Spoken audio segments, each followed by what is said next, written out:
चार ब्राह्मण। एक गांव में चार ब्राह्मण रहते थे। उनमें से 3 ब्राह्मणों ने अनोखी विद्याएं सीख रखी थी, जबकि एक को कुछ खास नहीं पता था। इसी वजह से बाकी तीनों उसे अज्ञानी और निरा मूर्ख समझते थे। एक बार 3 विद्वान ब्राह्मणों ने शहर जाकर कुछ धनोपार्जन करने का विचार बनाया। उन्हें जाता देखकर चौथा ब्राह्मण भी साथ जाने का आग्रह करने लगा। तुम हम विद्वानों के साथ जाकर क्या करोगे? तुम्हें तो कोई ऐसी विद्या भी नहीं आती जिससे तुम धनोपार्जन कर सको। हाँ, जाओ, लौट जाओ। तीनों ने उसे लगभग डांटते हुए कहा। मैं तुम लोगों के काम कर दिया करूंगा, कृपया मुझे ले चलो। चौथा ब्राह्मण आग्रह करते हुए बोला। काम कराने की लालच में सभी उसकी बात मान गए और वो भी साथ साथ चल पड़ा। शहर जाते वक्त रास्ते में एक घना जंगल पड़ा। चलते चलते उन्हें एक जगह ढेर सारी हड्डियां बिखरी दिखाई पड़ती हैं। सभी वहीं रुक जाते हैं और इस बात को लेकर विवाद हो जाता है कि यह हड्डियां किस जानवर की हैं। तभी एक ब्राह्मण बोलता है, चलो बेकार की बहस बंद करो, मैं अभी अपनी तंत्र विद्या से इन हड्डियों को जोड़ देता हूँ। और देखते देखते एक शेर का कंकाल तैयार हो जाता है। यह देख दूसरा ब्राह्मण अपनी विद्या का प्रदर्शन कर सबको प्रभावित करना चाहता है और उस कंकाल में मांस व चमड़ी लगा देता है। अब भला तीसरा ब्राह्मण कहाँ पीछे रहने वाला था। वह हंसते हुए बोला, तुम सब ये क्या बचकानी हरकतें कर रहे हो?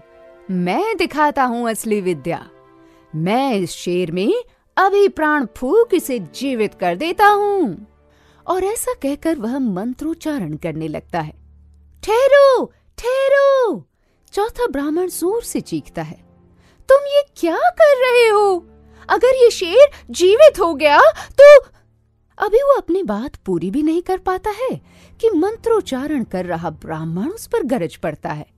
मूर्ख, अल्पबुद्धि, विद्वानों के बीच अपनी जुबान दोबारा मत खोलना। और वह पुनः मंत्र पढ़ने लगता है। चौथा ब्राह्मण समझ जाता है कि यहाँ कोई उसकी बात नहीं मानेगा और वह तेजी से भागकर एक पेड़ पर चढ़ जाता है। उधर मंत्र की शक्ति से शेर में प्राण आ जाते हैं। शेर तो शेर है, हिंसक, घातक, प्राणनाशक। वह क्या जाने उसे किसने बनाया, क्यों बनाया? वह तो बस मारना और खाना जानता है। देखते देखते शेर ने तीनों ब्राह्मणों को मार डाला और अपना पेट भर घने जंगलों में ओझल हो गया। चौथा ब्राह्मण सही समय देखकर गांव की तरफ वापस लौट गया। वह मन ही मन सोच रहा था, ऐसा ज्ञान किस काम का जो इंसान की सूझबूझ और समझदारी को क्षीण कर दे। दोस्तों, कभी भी अपनी पढ़ाई लिखाई का घमंड नहीं करना चाहिए और अपने आगे दूसरों को मूर्ख नहीं समझना चाहिए। शह और मात प्रस्तुत कहानी में एक सेठ एक बूढ़े व्यक्ति को बातों में लेकर उसकी गाड़ी और बैल हड़प लेता है, परंतु अंत में उसकी चाल उल्टी पड़ जाती है और वह गाड़ी और बैल लौटाने के साथ साथ जुर्माना भी देने को मजबूर हो जाता है। गांव का एक बूढ़ा चौधरी लकड़ियों से भरी गाड़ी लेकर करीब के नगर में बेचने के लिए आया। एक सेठ ने गाड़ी को नजर भरकर देखने के बाद गाड़ी का दाम पूछा। चौधरी ने कहा, एक ही दाम बता दूं, पूरे 5 रुपए लूंगा, कमी बेशी मत करना। सेठ ने कहा, हाँ, गाड़ी के पूरे 5 ही दूंगा, चल मेरी हवेली तक तो चल। ऐसा कहकर सेठ के साथ चौधरी उसकी हवेली गया। वहां पहुंचकर पहले गाड़ी में जुटे बैलों की गर्दन से गाड़ी का जुआ हटाया, बैलों को एक तरफ बांधा, गाड़ी से लकड़ियां निकालकर आंगन में रख दी। सेठ ने खुशी खुशी 5 रुपए दिए। चौधरी जब अपनी गाड़ी में बैलों को जोतकर वापस जाने लगा तो सेठ ने चौधरी को रोका और कहा, गाड़ी का मोल करते हुए बैल जुते हुए थे, इसलिए अब बैल मेरे हैं। चौधरी को काटो तो खून नहीं, उसने कहा। मैंने लकड़ियों के दाम बताए थे। सेठ ने तपाक से कहा।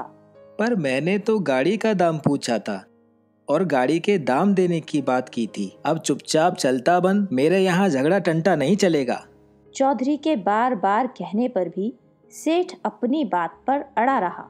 चौधरी को समझाया, दुनिया में जबान से ही बरकत होती है, जबान से पलट जाए वह आदमी कैसा।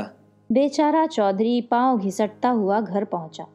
घर में पहुंचते ही बड़े बेटे ने गाड़ी के बारे में पूछा। चौधरी ने खींच कर कहा, बैलगाड़ी तो ठिकाने लगी, उस चतुर सुजान सेठ के आगे मेरी एक न चली। ठेठ शहर से पांव रगड़ता आ रहा हूँ। चौधरी ने अपने बेटों को ब्यौरेवार पूरी बात बताई। कहा, मैं तो खूब गिड़गिड़ाया, पर उसने तो एक ही आंकड़ी पकड़ ली कि आदमी की जबान एक होती है।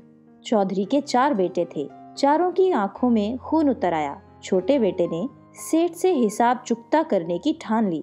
अगले दिन उसने अपने पिता से सेठ का हुलिया अच्छी तरह समझा और नगर में जाकर उसी चौक में गाड़ी खड़ी कर दी। कल का दांव सेठ के लिए मुफीद रहा था। गाड़ी देखकर उसकी बाछें खिल गईं। पास जाकर गाड़ी का मोल पूछा। गाड़ी वाले ने भी कहा, सेठ जी, फिजूल मोल भाव में क्या रखा है? इस गाड़ी के 2 मुट्ठी टके लूंगा, आपको जचता है तो बोलो। सेठ को लगा ये तो कल वाले बाबा से भी भोला है। मुट्ठी का क्या, 1 टका बंद कर लें और 2 भी। आज यह गावदी खूब मिला। हवेली पहुंचते ही सेठ ने कहा, बोहनी के बखत पहले दाम पल्ले बांध ले, फिर गाड़ी खोलना।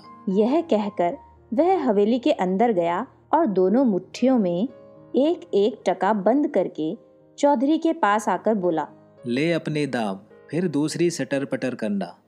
गाड़ी वाले ने झट उसका हाथ पकड़ लिया और अपनी कमर में खुसा पैना हंसिया निकाल कर बोला, सेठ जी, मुट्ठियां खोलो मत, वह तो अब साथ ही जाएंगी।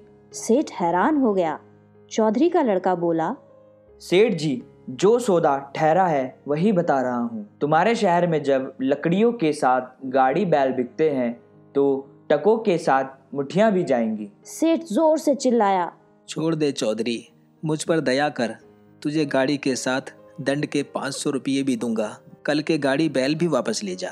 चौधरी बोला, मेरे पिता कल गिड़गिड़ाए, पाँव में पगड़ी रखी, पर तुम नहीं पसीजे। जबान से तो लाखों का लेन देन होता है। सेठ ही करतूत के लिए उसे उलाहना देते देते उसने हंसिए का एक रगड़ा और दिया। सेठ कांपते हुए बोला, मेरा हाथ छोड़ दे। उसे कांपते देख वह सेठ का उपहास करने लगा और सेठ को अपने पांव पर पगड़ी रखकर 7 बार नाक रगड़ने को बोला। सेठ ने ऐसा ही किया। चौधरी ने सेठ से 500 रुपए और गाड़ी बैल वापस मांगे और कहा, अगर इसमें ची चपड़ की तो हंसिए से आते निकाल दूंगा। सेठ तो फिर ऐसा मौन हुआ कि तुरंत 500 रुपए और उसके पिता से हथियाए गाड़ी बैल भी लौटा दिए। चौधरी का समझदार बेटा दोनों बैलगाड़ियों के साथ अपने गांव लौट आया।